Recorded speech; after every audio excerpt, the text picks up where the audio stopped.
TVWAC y el Centro de Investigación Interdisciplinaria de la Facultad de Filosofía presentan Tiempo y Memoria con Cecilia Figueroa. Comenzamos.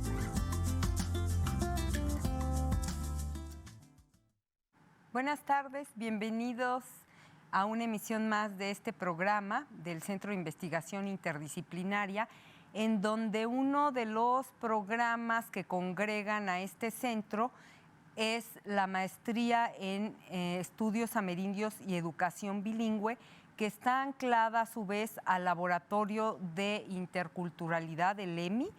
Y hoy estoy muy contenta porque vamos a presentar a dos egresados de esta maestría que son de pueblos originarios y que ya están dando sus primeros frutos como especialistas en estudios amerindios y que están contribuyendo a rescatar la oralidad y toda la cultura riquísima de nuestros pueblos originarios, de sus comunidades.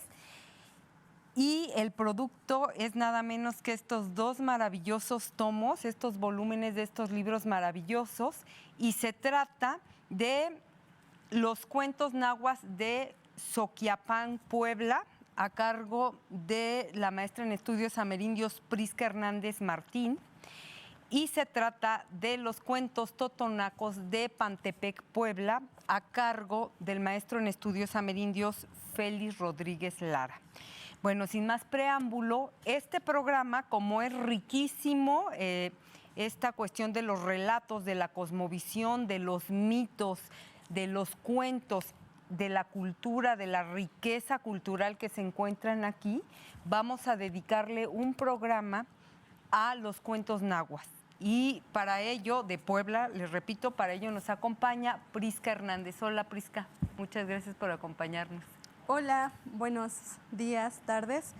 Muchas gracias por la invitación y por el espacio que nos brindan aquí en TVWAC para presentar el trabajo que hemos venido realizando. Estoy muy emocionada también. Y bueno, pues ahora hablaremos un poco sobre el trabajo de recopilación de tradición oral que está compilado en este libro. Y bueno, pues adelante. Sí, gracias, Pris. Miren, una de las cosas que me emociona mucho es que Prisca y Félix buscaron a través de un proyecto, concursaron, compitieron para que el FONCA les aprobara este proyecto, y el resultado es la edición de estos libros que son apoyados por gobierno federal a través de Cultura, por el FONCA. Y entonces, Prisca, pues ya vamos a entrar en materia. Tú eres originaria de esta comunidad, tú eres nahua, y entonces tú hiciste, hablábamos fuera de cámara, una labor que a mí me parece súper compleja, pero quiero que me digas por qué lo hiciste así.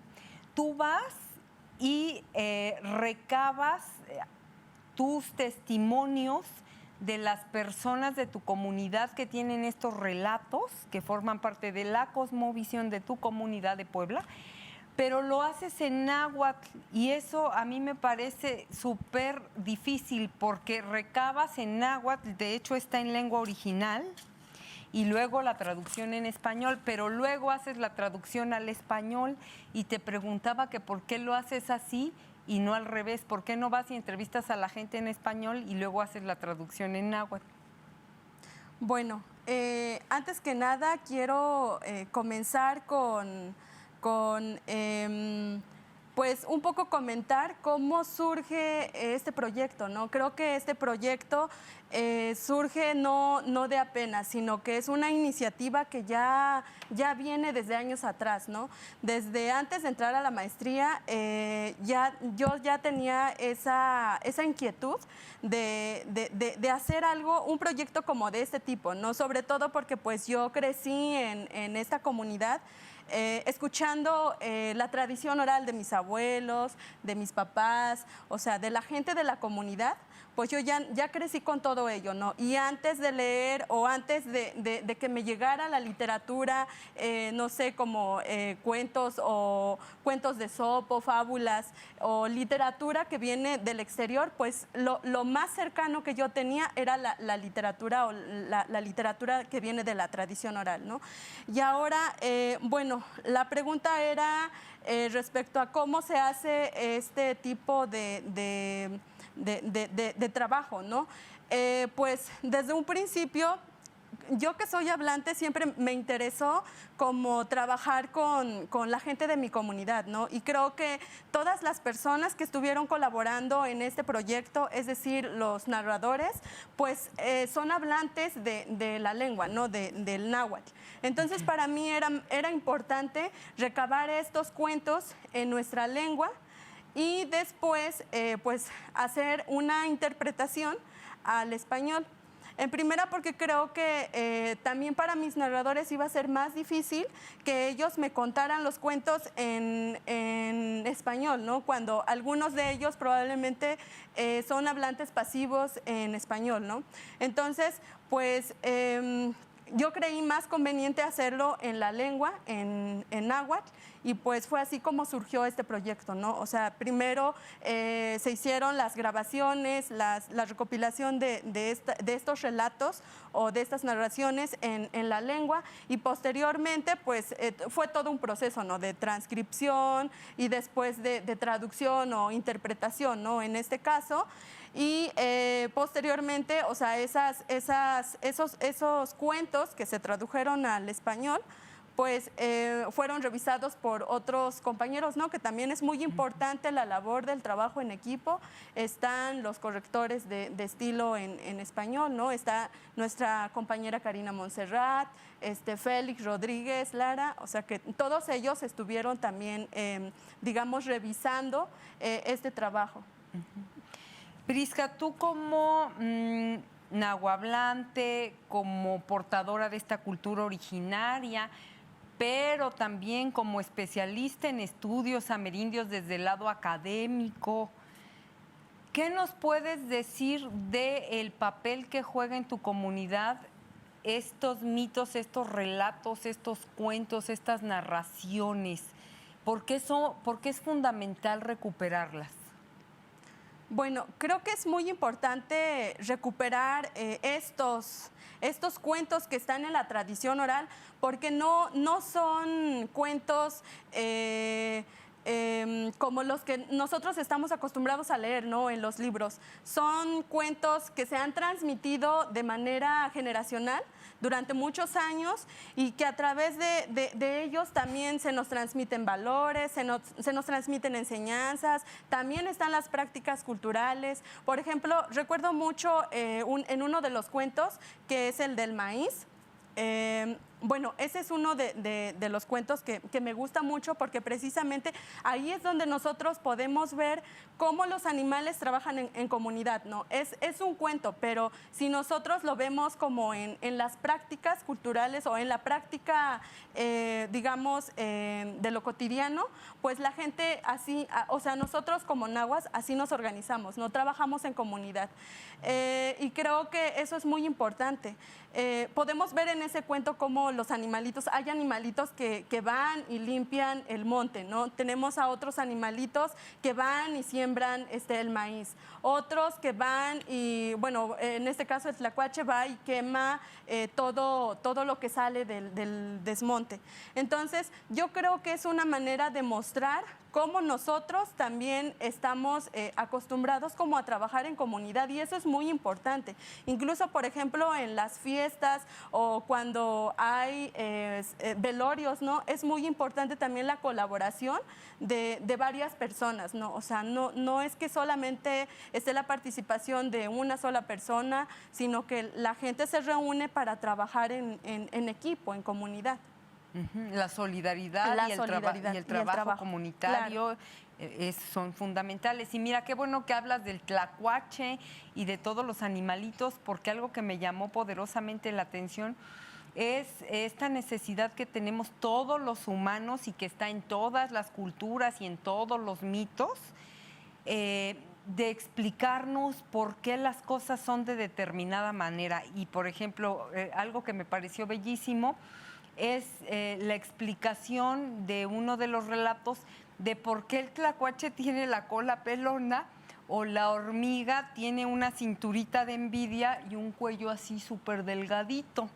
Y háblanos de eso, por favor. ¿Cómo es que se explican estas dos cosas, por citar ejemplos de la fisonomía de dos animalitos?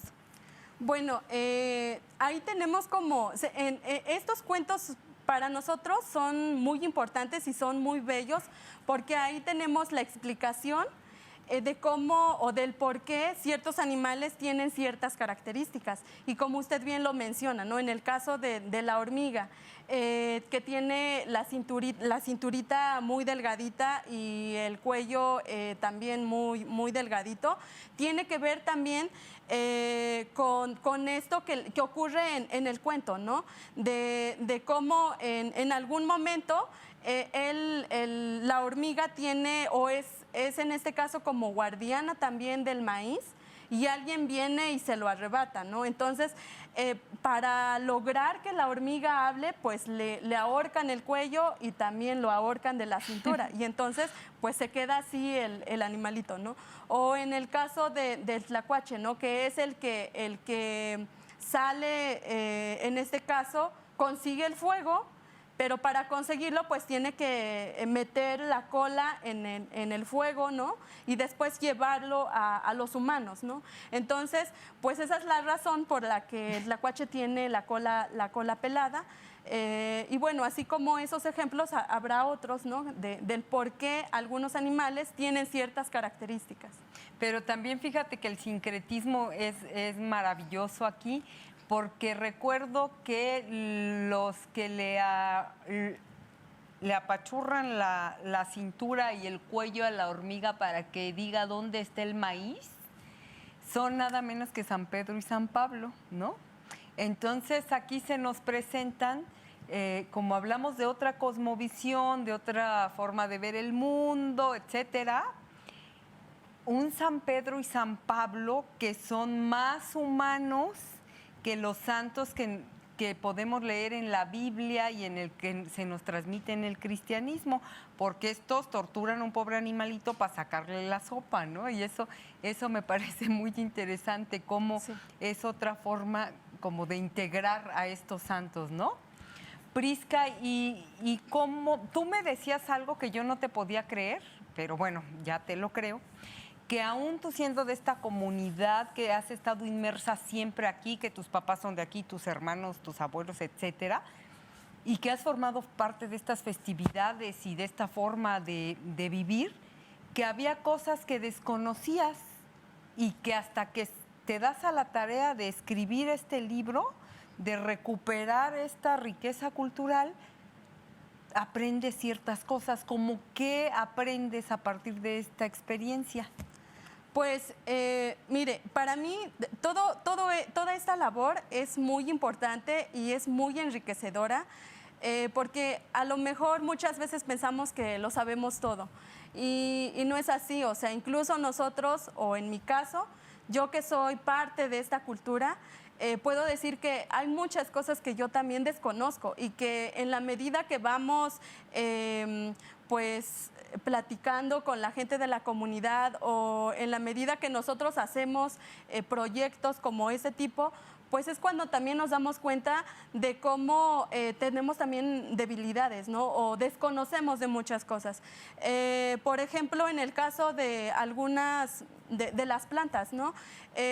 A nosotros desde pequeños se nos transmite o se nos enseña para qué sirven ciertas plantas, cómo se usan, si son plantas medicinales, de qué manera se van a utilizar o de qué manera se usan, o cuáles son las comestibles y también cómo se preparan, ¿no? En la gastronomía. Pero también hay otras que desconocemos, ¿no? Y creo que es muy importante la tradición oral porque es ahí donde nosotros podemos ver que hay ciertas plantas que tal vez nosotros ya las vamos desconociendo, ¿no? Tal vez eso tiene que ver también con esto de alejarnos un poco, distanciarnos un poco de la comunidad, y este tipo de trabajos nos ayuda a acercarnos más hacia nuestra cultura, hacia nuestra lengua, nuestra tradición, ¿no? Y recuerdo mucho, por ejemplo, una de las plantas que viene en uno de los cuentos, que es el Talexquiquilit. Yo sabía que había muchas variantes de esa planta. Y que es la que se conoce aquí en las ciudades, ¿no? Se utiliza esta planta como una planta de ornato, pero yo no sabía exactamente a qué tipo de planta se estaba aludiendo en el cuento. Y entonces, pues en este caso yo sí tuve que acudir con uno de mis colaboradores para que me enseñara exactamente cuál era la planta de la que se estaba aludiendo en el cuento, ¿no? Porque pues hay como que una variedad inmensa de plantas, y pues aquí en este caso, pues si soy sincera, yo no conocía cuál era exactamente la que se mencionaba, y creo que es una forma de conocer más, ¿no? Lo que hay también en el entorno, pero yo creo que también va a ser... es una muestra de que tampoco podemos como alcanzar a saber todo, ¿no? Incluso en el caso de la lengua. Yo todavía me sigo sorprendiendo de muchas cosas que voy encontrando en estas narraciones o en esa tradición oral, y de términos, ¿no? Que incluso a lo mejor yo como hablante, pero que soy hablante joven, seguramente también ya las estoy perdiendo, las estoy olvidando, ¿no? Entonces, pues es muy importante para mí la tradición oral y acercarse más a los abuelos, ¿no? Acercarse, platicar con ellos, porque tienen mucha riqueza en sus cuentos, mucha riqueza pues en sus enseñanzas, y en todo esto. Creo que eso es lo que quería Algo decir. que no quiero que se me pase preguntarte. El tonal es algo mucho de la cultura náhuatl que hablábamos, que tiene pues evidentemente un antecedente precolombino, o como le queramos llamar, antes de la llegada de los españoles. Y es quiero que tú me lo expliques, porque yo seguro lo voy a explicar mal, pero es esta identificación que tienen nuestros pueblos originarios, y este pensar de que cada persona nace como vinculada, anclada, no sé cómo decirlo, Prisca, como con un cordoncito rojo, parafraseando lo que piensan los japoneses, con cierto animal, ¿no? Entonces, no sé, mi tonal puede ser el jaguar, ¿no? El tuyo puede ser el águila.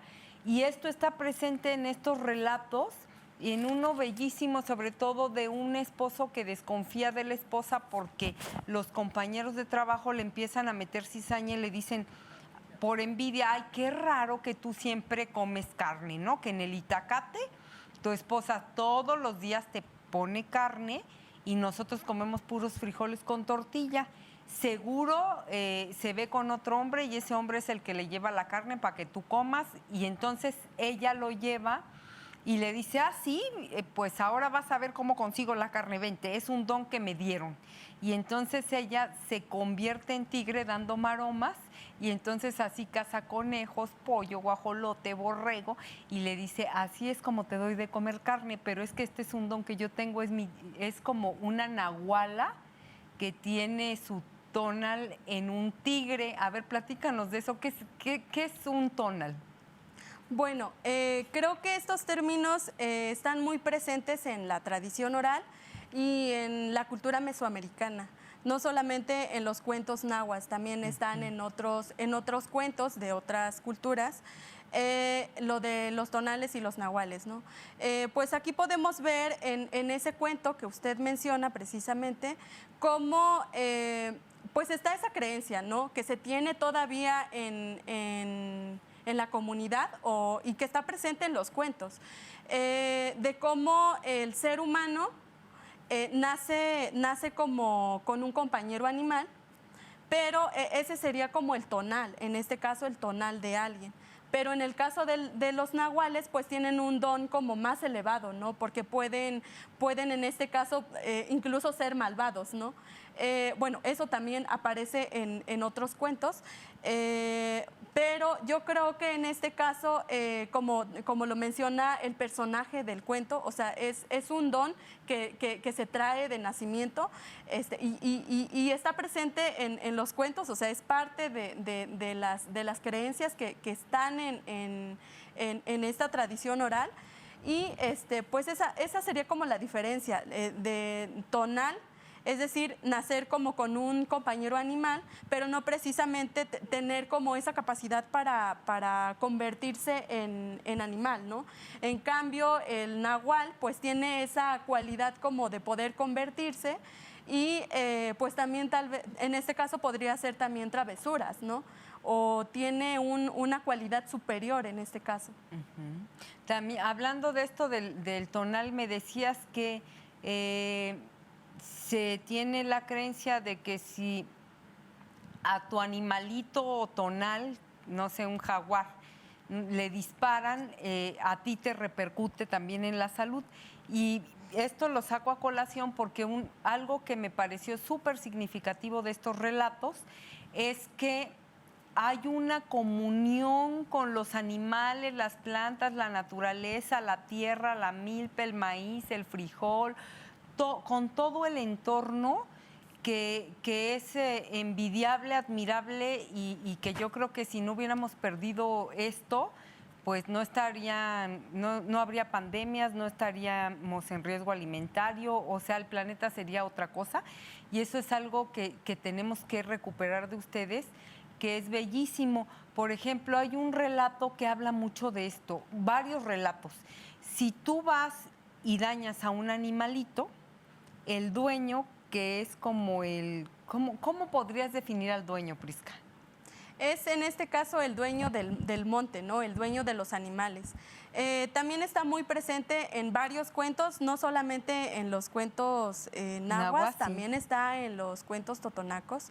Tiene que ver con cuidar el medio ambiente, ¿no? O sea, como con tenerle respeto. Pero yo creo que, bueno, ahora que recuerdo, está, por ejemplo, el caso de la mazacuate. Yo creo que en este caso es un animal que de alguna manera, o sea, es una serpiente y que sí causa temor verla, ¿no? Pero al mismo tiempo también es un animal que en los cultivos pues se encarga de comerse las tuzas, o sea, de comerse otros animales que podrían dañar los cultivos. Entonces, en este caso yo creo que es como una metáfora mencionar que la serpiente en este caso es el guardián, ¿no? Es el guardián y da en este caso como poderes o tiene poderes precisamente por eso, ¿no? Porque si está la serpiente y se come las tuzas, los conejos, pues obviamente estos animales que se alimentan de la cosecha, pues ya no, digamos que ya no existen, ¿no? O sea, ya las cosechas pueden ser más fructíferas en este sentido. Cumplen una función. En el equilibrio, ¿no? Exacto. Pero además, fíjate que eso que dices es muy significativo, porque en estos relatos de la cultura náhuatl de Soquiapan, Puebla, aquellos seres humanos que con intención o sin intención agreden, dañan a algún animalito planta, les va mal. O sea, reciben un castigo, los jala de las orejas el dueño del monte y le dice, ahora vas y curas esa venadita, porque si no me la vas a pagar. En cambio, los seres humanos que, por ejemplo, con animales tan imponentes como tú dices, la mazacuata, que debe ser una serpiente así grandota, gorda, enorme, que yo creo que si la ves te infartas, si tú la ayudas y ese animal te dice, ayúdame, quítame esta piedra de encima, y ese ser humano la ayuda, en recompensa recibirá riqueza, recibirá abundancia, no tendrá que trabajar. Es decir, siempre la moraleja o la lección de vida es, tienes que estar en armonía con la naturaleza, porque si no, te va muy mal, ¿verdad? Sí, así es. En este caso, pues como usted bien lo menciona, ¿no? O sea, Creo que estos cuentos tienen mucha riqueza y podríamos como analizar varios, ¿no? Son varios los que aparecen en este tomo, en el tomo Nahua. Y pues hay, precisamente por eso también mencionaba al principio, ¿no? O sea, tiene mucho, nos transmiten valores, nos transmiten enseñanzas, a través de ellos también se nos pueden dar consejos, ¿no? O sea, son cuentos que de alguna manera cumplen una función dentro de donde se están contando, ¿no? Así es. Nos queda poco tiempo, Prisca, pero sí me gustaría que cerraras platicándonos. Bueno, ya es un gran logro, ¿no? Que estos relatos, estos mitos estén en este libro, en náhuatl y en español, y que yo haya tenido el privilegio de leerlos, todos los que puedan leerlo, que no pertenezcan a esta cultura, eso ya es valiosísimo. Pero además hay otra cosa que están haciendo, que es difundir y divulgar. ¿En dónde, Prisca, van a poder, por ejemplo, los hablantes, las personas de tu comunidad, están haciendo la presentación de estos volúmenes? ¿Cómo lo van a difundir? ¿Es gratuito? ¿Dónde lo podemos comprar? Platícanos de eso. Bueno, en realidad estos libros vamos a hacer las presentaciones de estos libros primero en nuestras comunidades, porque creemos que es muy importante que la misma gente que ha colaborado, ha participado para este proyecto, pues que se dé a conocer ahí mismo, ¿no? Entonces, primero lo que vamos a hacer es dar difusión en nuestras comunidades, es decir, en Pantepec y en Soquiapan, que es de donde surgen estos cuentos. Y después también tenemos pensado como difundirlo en las escuelas, ¿no? En las escuelas también de nuestras comunidades. Obviamente, pues nos gustaría que se le diera difusión como más hacia el exterior. Incluso, pues yo creo que agradecemos mucho a TV WAC que nos brinde este espacio también para mostrar el trabajo que estamos haciendo y pues para que ustedes también puedan disfrutar de estos cuentos, ¿no? Pues podrán encontrar, bueno, después de las presentaciones vamos a activar un link para aquellos que no alcancen a tener el libro en físico, pues puedan descargar el libro de manera digital. Bueno, pues estaremos entonces al tanto. Muchas gracias a la maestra en estudios amerindios por la Universidad Autónoma de Querétaro, Prisca Hernández, compiladora y traductora al español de Cuentos Nahuas de Soquiapan, Puebla, que es un proyecto financiado por FONCA. Y a nuestros televidentes, muchas gracias por el favor de su atención y nos vemos en la próxima emisión. Buenas tardes. TV WAC y el Centro de Investigación Interdisciplinaria de la Facultad de Filosofía presentaron Tiempo y Memoria con Cecilia Figueroa. Gracias por acompañarnos.